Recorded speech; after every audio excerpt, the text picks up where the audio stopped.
Hello everyone, welcome back to my channel. Today we are going for Azerbaijan Grand Prix in Baku. So let's move on to qualifying 3 directly. So track overview, so this pit straight, it's a very long straight, one of the longest straights in Formula 1, and then left-hander, 90-degree left-hander, a lot of 90-degree turns here, another left-hander 90-degree turn, and then again DRS open, overtake mode on, and then straight flat out up to 330 kilometers, again around 2 turns there, and then heavy braking towards another 90-degree turn, and then it scoops towards another 90-degree right hand turn. So pretty much most of the turns are 90-degree, which is tricky, and this scoops towards left and right corners, so this is very tricky. So the exit is very important here. I lost it and I lost a lot of time, I think 3/10, and then this is a most trickiest section and very narrow section of Azerbaijan Grand Prix, and anyway I think this another narrow tricky corner there. I mean, it's very difficult to maneuver that corner with a very big huge car and very wide car, so that is one of the trickiest corner. And then flat out left hand kings, and then heavy braking towards the left hander 90-degree another, and I had that corner is like pretty much if you don't get that corner properly, and then next moment you are in the barrier, and then I just lost there in that another 90-degree corner. And this is the left hand right hand kink, and after that it's a long straight, and that's pretty much the end of this Azerbaijan Grand Prix lap.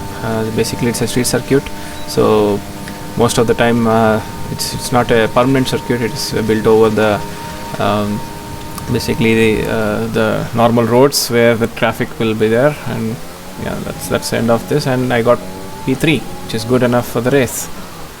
And let's move on to the race.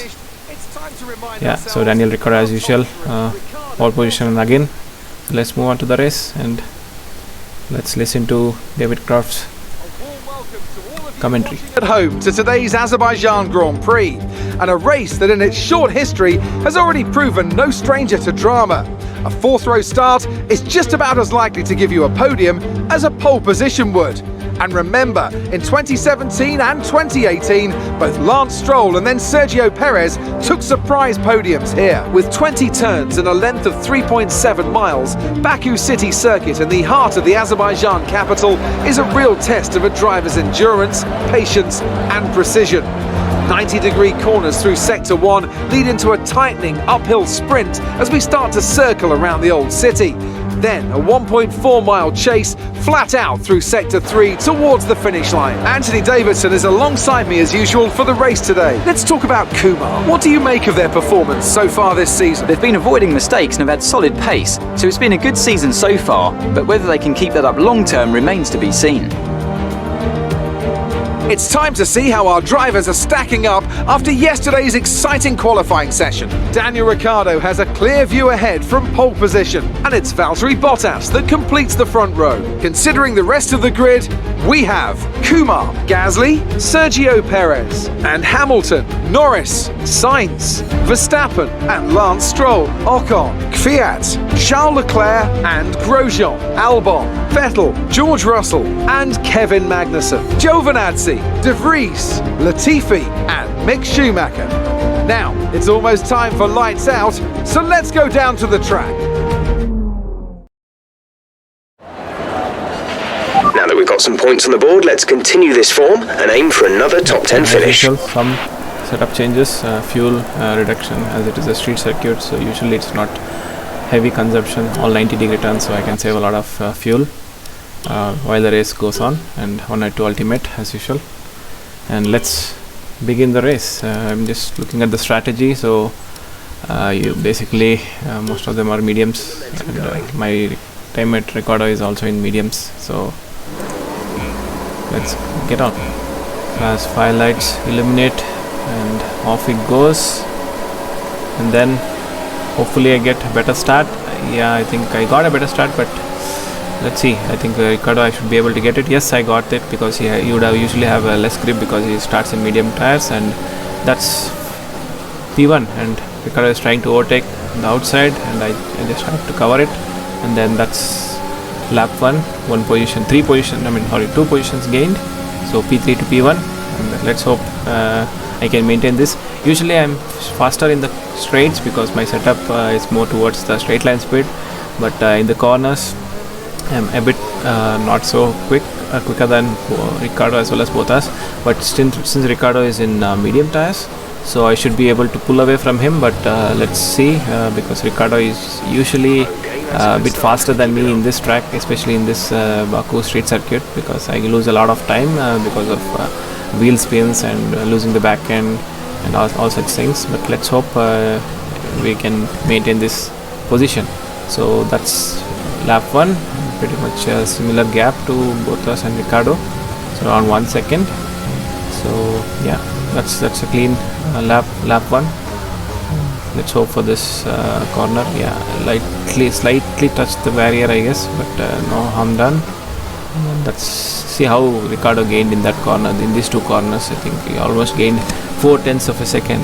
I think it's usually the car is heavy and you don't have the grip that you have in qualifying, so you slide all around, but it's difficult to drive the car which is heavy. But anyway, we were able to maintain the P1.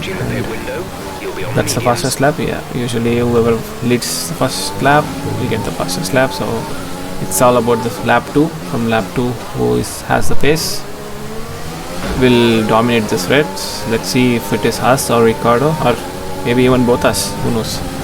I had slight glance in the barrier, so I had to look at the front wing whether it is damaged or not. Thankfully it is not damaged. And let's move on. Another touch in the slight glance in the barrier, but yeah, that's how it is. Street racing, everywhere it's a barrier, no mistakes. Every corner has to be accurate. Yeah, I got a purple sector there, but still Ricardo is behind me. 3 tenths, 4 tenths, 5 tenths. It's not even 1 second. And from next lap we get DRS. I think he gets DRS. So yeah, I made a mistake there. So Ricardo saw the opportunity, but it was not possible. I tried to put on power and escape from him. So let's see. Still same gap. Hopefully in the straight line speed he doesn't have the speed. Let's move on to lap 3. So I got 2 green sectors and I was able to pull away from Ricardo. Not much, but 1 second, less than 1 second, and both us is still hanging there. And Gasly and Perez, I think they're slowly falling away from the top 3 guys. So let's hope for a purple sector. Yes, I got purple sector, so that's the fastest lap. But yeah, I lost the apex there, so I lost a lot of time there. So Ricardo will gain that lost time from my side. But let's hope we can keep this position, but it is going to be very difficult because Ricardo, as you see, he started in medium tires, so after he pits he'll come out with a soft fresh rubber, so that will be a problem for me. I had to stop, I think in 1 or 2 laps because my tires are almost gone. And let's move on to end of lap 4. I thought of pitting here because, as you see, Ricardo is very close. My tires are dead anyway, so it's better to stop. It was tricky corner there. And let's see where I will come out. Hopefully I should be able to come out in top 10. I think not even top 10. Let's see. I'm P10 now, P11, P12, P13, P14, P15, yeah, P16, then I think P16 or P15, hopefully P15, yeah. So let's see, game on. So Ricardo going to stop, I think, in another 3 or 4 laps, so I should gain a lot of time. I should not lose any amount of time to these guys, otherwise victory, there is no way to win this Grand Prix. As you can see, I think there is a red I think the engine or whatever the component, I think, is completely worn out. Maybe I think it's a gearbox issue. I think, yeah, it's around 80% or 70% worn out, so I'll have a trouble in shifting up and down maybe in the later of the race. But let's hope I don't get that, because if you get that, if you jump 1 gear or 2 gears, then you'll lose a lot of speed, especially in the straight lines. So hopefully I should not get any gearbox issues. And that's Russell, and I don't know who is at the front. I think Russell and De Vries. So let's hope I can get both of these guys in the straight line speed, because yeah, I have the fastest car in the my team career, and I also have all the engine upgrades and ultimate package, so I should be able to pretty much clean overtakes these guys. So there should not be any problem, and there should be a sitting duck in the straight lines, especially Williams and Haas. So as you can see, I overtook them, and yeah, so one car is done, and then Davis in Haas is just no match to the pace of my team car. So let's move on. So P13, and Verstappen has pitted, and Leclerc. Let's see if I can overtake Leclerc. Last race in Monaco, if you have not watched, please go and watch, as it was a very difficult race, especially Leclerc holding me, Verstappen, as well as Ricciardo, and making our lives hard for the Monaco Grand Prix victory race. Let's see how he holds this time. We don't know how far he can hold us, but I think he will also have a DRS, and move on to lap 6, moving on to straight lines of this track, and then I am very close to Leclerc, and yeah, so nothing a Ferrari can do. Usually Ferrari is not so strong in straight line in this game. As usual in 2020, Ferrari had a problem with engine because of 2019 issues. We don't know whether they have cheated or it's just smart way of exploiting engine rules. But anyway, Leclerc has been overtaken, and next target is Ocon. I think he's in hard tires, so it should be pretty easy to overtake. But let's see. Let's hope I don't lose my tires, because following in Azerbaijan Grand Prix, I think your tires will worn out quickly. Hopefully these guys pit early, especially Ocon. I think he will not pit maybe till lap 10 or lap 11 he will not pit. Thought of finding an inside line, but I couldn't, and hardly I was able to catch my car and brake and not hit Ocon, and I lost the back end there. Let's hope we can catch Ocon and Kvyat, pass him. Let's see. Otherwise Ricciardo might have a chance, and once he moves into the first position, I think there is no way I can catch him, especially in soft tires. So let's hope he comes behind me so that I can hold. That was close. Ocon, I think, almost brake tested me, I think, but yeah, they are slow cars, so their braking by distance will be more than mine, and I touched the barrier, so I thought of checking my front wing. Nothing happened there. Yeah, teammate in my pits. So let's hope we'll come ahead of Ricciardo and Ocon. I think he will be a sitting duck there, so, and I overtook him before DRS, so that's the pace of my car. So let's hope Ricciardo comes behind us, and let's hope we can hold him there. As you can see, Ricciardo, yeah, I think he just came behind me. Just, I think it's not even close to 1 second. It's 0.4 seconds. So that's game on, I think. Oh my god, he's almost about to overtake me. I had to cover my inside line, and he overtook me in the outside. Let's hope who brakes. I think I braked later than him, so I had to hold back Ricciardo. So let's hope we can do this for another 5 laps. It's lap 8, so it's going to be tricky. And fast forward to lap 8, he caught me there again, so I had to somehow not overtake, let him overtake, and this is a replay. And yeah, so it was very close, so I gave him enough space, I think, even though there was no space in that part of the track. So that's about Ricciardo and me. Let's hope that stays like this, and it's pretty much difficult to hold Ricciardo. He has same car as me, but he has soft tires. And moving on to lap 8 and end of the lap 8, let's hope he doesn't overtake. I had a bad corner there, another bad corner here, so, and look at him, I mean, he's almost side by side, and I had to give him space, so I had to take a long turn, and yeah, he gave me space. It's pretty much good racing there, so, but still I think I have the DRS, and I should be able to overtake him back and then hold this position P1.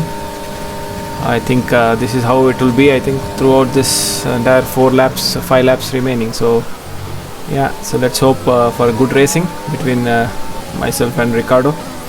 let's not give both us an opportunity to overtake both of us. And moving on to lap 9, I think, as you can see, he's desperate to overtake me, and even both us is catching pretty much, and I'm trying to hold him as much as possible, and yeah, there is a contact, but yeah, still I was able to keep him behind, and basically there is no point in holding Ricardo, so I let him pass there. So, and it's anyway good for our team, so 1-2 is good. So moving on to lap 9, end of lap 9, and as you can see, he's already 1.2 seconds ahead of me, and so I think 1-2 is good enough for our team. So let me see if I can hold both us. And there is an yellow flag.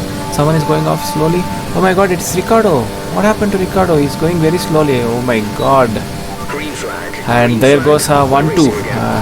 That's how it is. I mean, we don't even know why AI slows. Let's have a look of replay what happened to Ricardo and figure out why he has stopped. So let's see what happened here. Yeah, so he's pretty much going very slowly. Maybe something happened, I do not know. Let's go and see the car view, and let's see what is nothing. There is no smoke, nothing. I mean, maybe a gearbox issue like me, because as you can see, even my gearbox is almost completely gone, so it could be some gearbox issue. But anyway, moving on to lap 10. So that's the end of Ricardo's point scoring finish. So first retirement for him.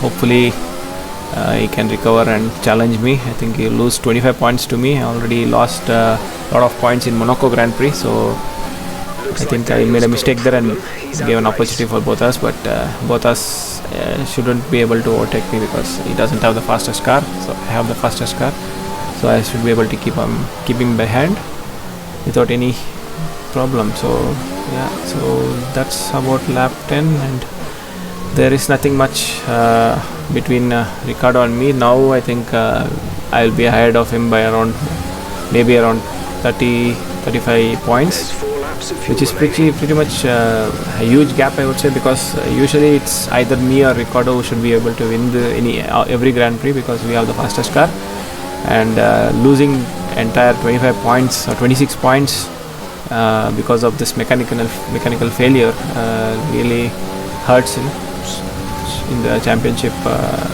race. Hopefully we don't get any DNFs like him, because my gearbox is also pretty much in red zone. So as you can see, lap 10 it's done. Lap 11, let's hope for no technical issues as Ricardo, otherwise both us we can win easily.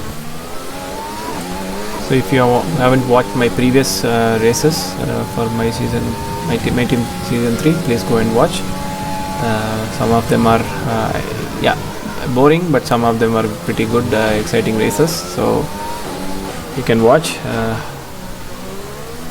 And let's move on to this race. So same as last lap, I think I got a purple sector there, so half a second faster. And moving on to lap 13, end of this Azerbaijan Grand Prix, there was not much happening, so 1.3 seconds I was able to pull away from both us.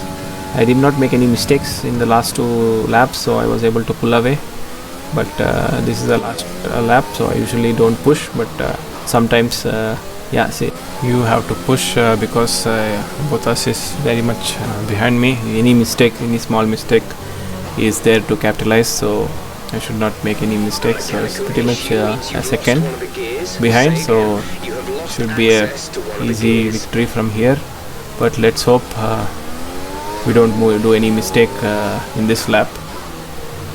Yeah, so I don't know, Ricardo should have won this race, but that's how it is. Sometimes you don't expect a leader having a mechanical failure, especially as you saw in the replay. There was nothing happening in his car, but it was just slow.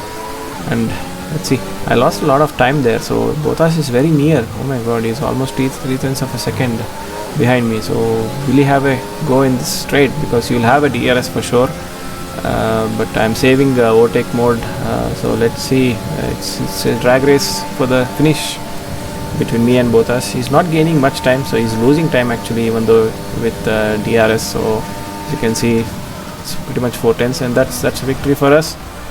And yeah, so as you can see, he overtook me after the race, the right hand side. But yeah, that's the end of this race. And yeah, driver of the day, Lance Stroll. Maybe he should have overtaken many people, I guess, many drivers. Who knows? Let's see. And that's it, guys. Thanks for watching. And if you have not subscribed, please subscribe to my channel and press the bell icon for the notifications and for more videos. And after this, highlights will follow. Thank you very much for watching. The driver did everything that was expected of them in the moment to really execute the team's plan to perfection. A shining example of how F1 really is a team sport. Here comes your top three making their way down to the podium for what can only be described as a fantastic day for Formula One.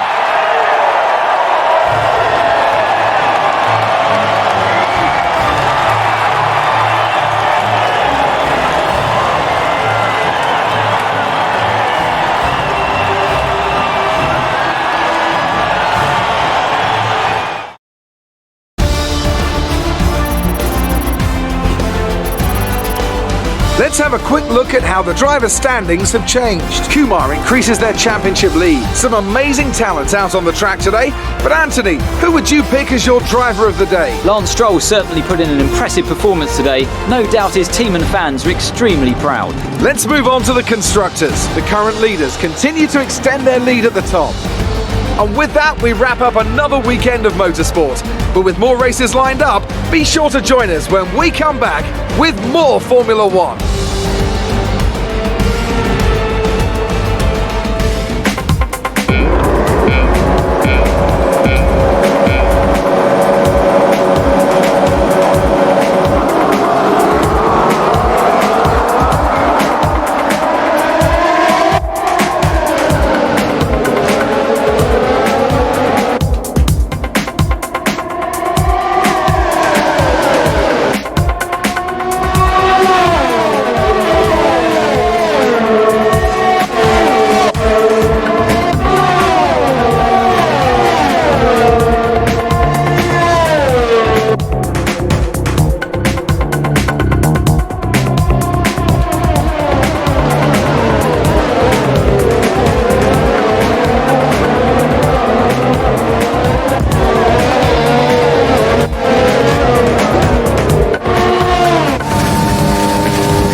One of the gears, the transmission is significantly damaged. We're down a gear.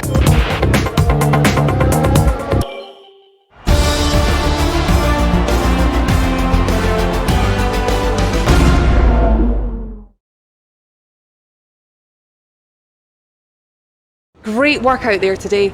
Let's have your thoughts. How are you feeling after that win?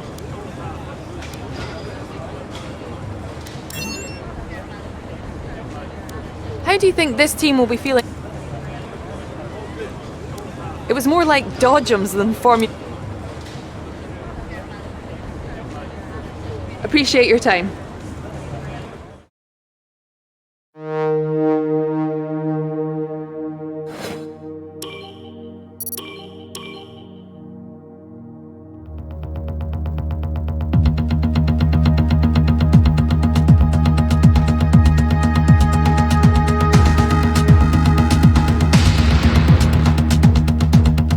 boss?